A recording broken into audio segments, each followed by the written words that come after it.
ওয়ালটনের blue colour fridge, blue colour 12 CFT. 12 CFT, এর কালারটা কিন্তু সুন্দর আছে, না সুন্দর একটা কালার, সুন্দর আছে।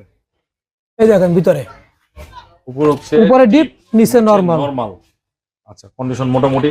দেখেন দর্শক, পুরাতন ফ্রিজ তো, পুরাতন ফ্রিজ হিসাব করে আপনার নেওয়া লাগবে, নতুন ফ্রিজের হিসাবটা আলাদা, ঠিক না ভাই? তা তো অবশ্যই। আপনাদের কত দিনের রিপ্লেসমেন্ট? আমাদের 10 দিনের রিপ্লেসমেন্ট ওয়ারেন্টি থাকবে। 10 দিন। 10 দিন। আমাদের মার্কেটে যত ফ্রিজের দোকান সবার একই সিস্টেম, 10 দিনের রিপ্লেসমেন্ট গ্যারান্টি থাকবে। ঠিক আছে, 10 দিনের ভিতরে যা হবে আমি দেখবো, দেখবেন আপনি ইনশাআল্লাহ। দাম বলে, এটা দাম পড়া যাবে 14,000 টাকা একদম। আপনার ভিডিও থেকে আসলে 12,000 টাকা ফিক্সড প্রাইস, ফিক্সড 12,000। আচ্ছা, এটা ওয়ালটন আরেকটা fridge 386 litre, 386 litre, 21 CFT fridge. এটা কিন্তু সম্পূর্ণ স্টিল এসএস বডি, সামনে সম্পূর্ণ এসএস বডি। আচ্ছা, দেখেন ভিতরে দেখেন, এই দেখেন ভাই ভিতরে দেখেন। আচ্ছা, এই যে লাইটটা ব্লিঙ্ক করতেছে, এটা আপনার লাইটটা আমি চেঞ্জ করে দেব, ঠিক আছে। উপরে দেখেন, উপরে ডিপ, নিচে নরমাল। ওয়ালটনের নন ফ্রস্ট ফ্রিজ, এটা নন ফ্রস্ট, এটা সাইডে কোথাও বড় হবে না, বরফ হবে না। আচ্ছা, বলেন।